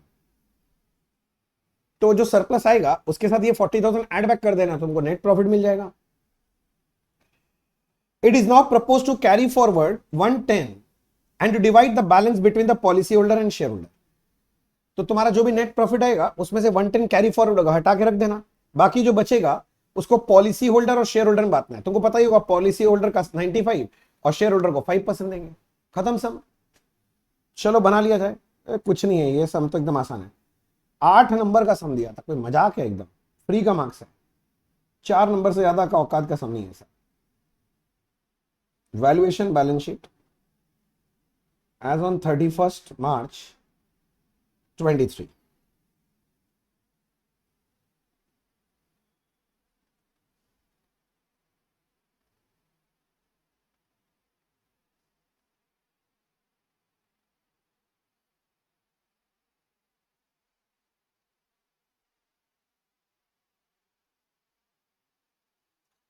सबसे पहले लिखा जाना चाहिए बाय लाइफ एश्योरेंस फंड। दिया हुआ था life insurance fund 34 lakh.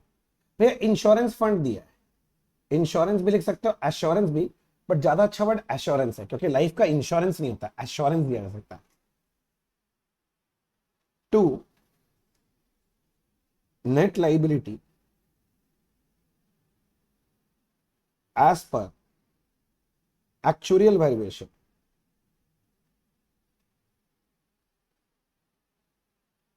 Net liability as per actual valuation 2880।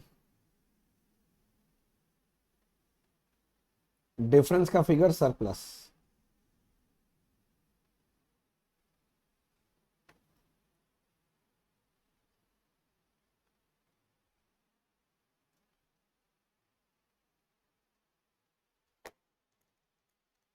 $34 lakh minus 2880 520। उसके बाद net profit for 2-year period. Calculation of net profit for 2-year period.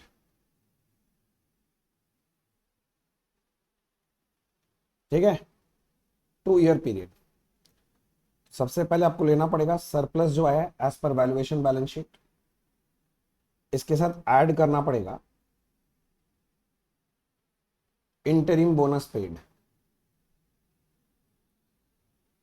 Interim bonus था पेड 40,000, 2 साल में 40,000 बोनस दे दिया, इसी में से तो दिया होगा, ऐड बैक कर दो 560। ये 560 क्या है? It is net profit for 2-year period, 2 साल का प्रॉफिट है। और लास्ट मांगा था डिस्ट्रीब्यूशन, तो statement showing distribution of profit.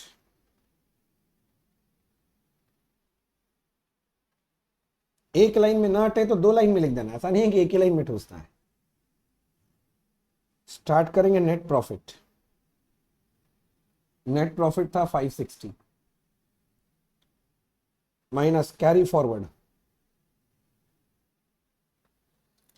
कितना प्रॉफिट कैरी फॉरवर्ड होगा? 1,10,000।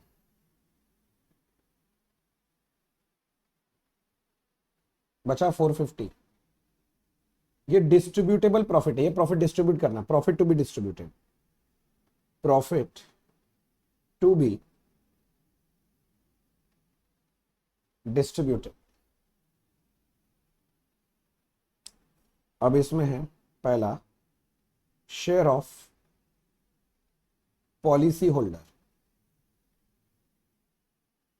4,50,000 का 95%, ये आना चाहिए 427,500। इसमें से ऑलरेडी हम पे कर दिए हैं इंटरिम बोनस। इंटरिम बोनस पे हो गया था 40,000।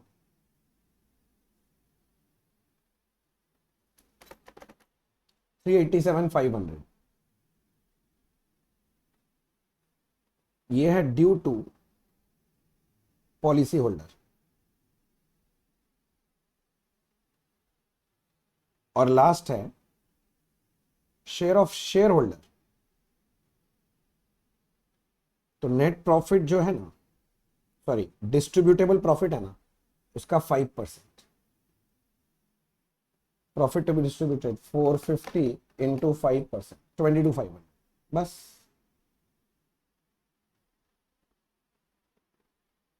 फिनिश हो गया। ये सम बहुत बार रिपीट होता है, मैं तो बोलूंगा इसको अच्छे से प्रैक्टिस करके जाना, बहुत बार रिपीट होता है एग्जाम में। सेम सम, फिगर भी सेम। खत्म। CMA intermediate corporate accounting and auditing June 23 का पेपर का अब हम लोग कर रहे हैं क्वेश्चन नंबर 6। और क्वेश्चन नंबर 6 जो है ये ऑडिट का क्वेश्चन था। तो चलो बेसिकली वो एमसीक्यू वगैरह है, MCQ fill in the blanks true and false, जल्दी से कर लेते हैं एक बार। बोलता है choose the correct answer from the following 4 alternatives given. क्या क्या बोल रहा है? पहला बोल रहा है internal audit is mandatory for every unlisted public company having paid up share capital of dash during the preceding financial year. कितना है? Very good, 50 crore. तो ऑप्शन नंबर बी है 50 crore. Clear? Next, a cost auditor submit his report along with reservation and observation of form number। Submit बोला है, बनता किसमें नहीं बोला है, सबमिट। सबमिट होता है CRA 3।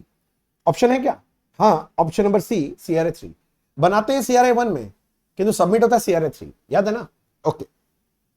Next, any casual vacancy in government company is filled bye CAG of India with in how many days? 30 days. Very good, 30 days. Next, audit procedure to obtain audit evidence include compliance procedure, substantive procedure, both A and B, neither A and B। कौन सा होगा? both। compliance भी लगाते हैं, substantive भी लगाते हैं, दोनों ही लगाते हैं, तो option number C. Next, each qualified chartered accountant not in full time employment can be auditor of at most dash company। Maximum audit कितना कर सकता है ऑडिटर? 20। तो 20 का है, ये रहा option number C 20। Easy. Next, ये क्वेश्चन बहुत कॉमन है 6th वाला। Which of the following is not a part of rural self governance system in India? कौन सा रूरल सेल्फ गवर्नेंस सिस्टम का पार्ट नहीं है? तो इसका ऑप्शन कौन सा होना चाहिए? ग्राम परिषद। ग्राम पंचायत तो होता ही है, ग्राम परिषद। हो गया। नेक्स्ट, ट्रू एंड फॉल्स बोला है। चलो, casual vacancy in the office of cost auditor is filled by board of director. Yes, board of director appoint करता है। True. Application for removal of company auditor before the expiry of his term is to be made to the central government in form number ADD 1। न ADD 1 नहीं, false. इसके answer आप comment box में लिख के बताना मेरे को। सही एडीडी तो है, कौन सा वाला फॉर्म नंबर बताना, मैं नहीं बता रहा, बस फॉल्स है। And audit engagement is the initial stage of audit during which auditor notifies the client that he has accepted audit work. हाँ, एंगेजमेंट में तो यही था, वो बताता कि मैंने एक्सेप्ट कर लिया आपका ऑडिट काम, तो true. Analytical procedure includes trend analysis. Yes, true, ये भी ट्रू है। तो ट्रू एंड फॉल्स तो इजी था, ज्यादा कोई घुमाया हुआ नहीं दिया, स्ट्रेट फॉरवर्ड था। चलो, अब क्या आ गया? Fill in the blanks. बोलते cost records are to be maintained as per form. CRA1 cost audit report 1। The auditor of banking company is to be appointed by. Banking company का auditor कौन appoint करता है? Share holder. Share holder लोग appoint करेगा, और कौन? ये 3 बहुत बार पूछता है। according to Central Cooperative Society Act, dash percentage of profit of a cooperative society should be transferred to reserve fund before distribution of dividend or payment of bonus to its member. कितना percent? 25%. और last है, last मतलब question number 6 का last है, cut off procedures are generally applied to dash transaction. कौन सा? सारे transaction पे लगता है क्या कट ऑफ प्रोसीड्यूर? नहीं, ट्रेडिंग ट्रांजैक्शन. खत्म हो गया. तो question number 6 finish. CMA intermediate corporate accounting auditing June 23 का पेपर का अब हम लोग करने वाले हैं क्वेश्चंस जो कि है ऑडिट वाला. अब ऑडिट का क्वेश्चन सब मैं बैठ के लिखूं आपके लिए तो बेवकूफी होगा. तो मैंने क्या किया, इन सब का आंसर ऑलरेडी लिख दिया है, आप डाउनलोड करके पढ़ लेना. बट एक बार क्वेश्चन से गो थ्रू कर लें क्या क्या क्वेश्चन आया था. देखो क्वेश्चन 7 ने बोला था list the principles governing an audit. तो ऑडिट का प्रिंसिपल्स बोला है, तो देखो ना, integrity, confidentiality, professional care skill, documentation, planning, audit evidence, auditing system and inter control, audit conclusion, audit. ये आप एक बार रीड कर लेना बस डाउनलोड करके. मैंने दे दिया है क्योंकि बेकार टाइम वेस्ट करके फायदा नहीं आपका. इसके बाद है what are analytical procedure of audit, discuss tools and techniques of analytical procedure. तो ये मैंने यहां पर आंसर दे दिया है, आप एक बार गो थ्रू कर. और कौन सा क्वेश्चन है, discuss the manner in which rotation of auditor may be done by company on expiry of term. Rotation of auditor वाला पॉइंट है, तो ये वाला मैंने यहां पर पूरा नोट्स लिख दिया. इसके बाद आपको यहां पर कुछ बता रहा था, इसको सेक्रेटरियल ऑडिट करना चाहिए कि नहीं करना चाहिए. तो सेक्शन 204 के हिसाब से सेक्रेटरियल ऑडिट होता है, तो वो वाला पूरा पॉइंट यहां समझा देना. इसके बाद तुमको पूछा था duties of auditor in relation with audit of debenture. ठीक है ना, वेरिफिकेशन, समझ रहे हैं ना, तो वही वेरिफिकेशन का सारा पॉइंट लिख देना. इसके बाद है state the circumstances that may lead to submission of report other than unqualified report. आ गया आंसर. और लास्ट है एक तो वो तुम्हारा क्वेश्चन नंबर 10. एक तो आता ही है वाला क्वेश्चन यार, स्पेशल ऑडिट. ये हॉस्पिटल का ऑडिट पूछा था, हॉस्पिटल, एजुकेशनल इंस्टीट्यूशन, ये सब आता है. हॉस्पिटल दिया था, जो कॉमन है. एक तो पढ़ के चला ही जाना. तो मेरे से क्लास किया है ना, तो मैंने जितना भी स्पेशल ऑडिट है ना सब पढ़ा दिया था, तो वो पूरा पढ़ गया ना. एक क्वेश्चन तो आएगा इससे. और इसके बाद एक और क्वेश्चन था और उसका भी मैंने आंसर दे दिया. तो इसमें मैं ज्यादा दिमाग नहीं लगा, आप इसको डाउनलोड करके गो थ्रू कर लेना, क्योंकि आंसर सारा दिया हुआ है, सब पढ़ाया हुआ पहले भी. ठीक है, तो अगर आप वीडियो के इस पॉइंट तक पहुंच चुके हो, इसका मतलब कि आपने पूरा जून 23 का पेपर सॉल्व कर लिया है. अब पेपर तो बढ़िया था, ये तो देख के समझ में आऊंगा, बहुत डिफिकल्ट नहीं था, बहुत अच्छा पेपर था. अब यही बोलना चाहूंगा कि आप जरा कमेंट बॉक्स में लिख के बताएं आपको वीडियो कैसा लगा. अगर आप और किसी टॉपिक पे वीडियो चाहते हैं तो वो भी लिख के बताएं. अभी तक वीडियो लाइक नहीं किया ना, लाइक करो, सब्सक्राइब भी कर लो.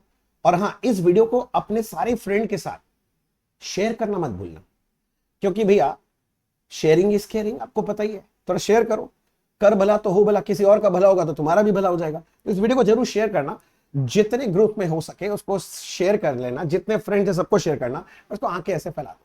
तुमको भी पता है फायदेमंद है, और इसका जो सोल्यूशन है और कहीं पर अवेलेबल है नहीं प्रॉपर लिखा हुआ, तो तुमको फायदा मिलेगा, तुम्हारे दोस्त को भी मिलेगा.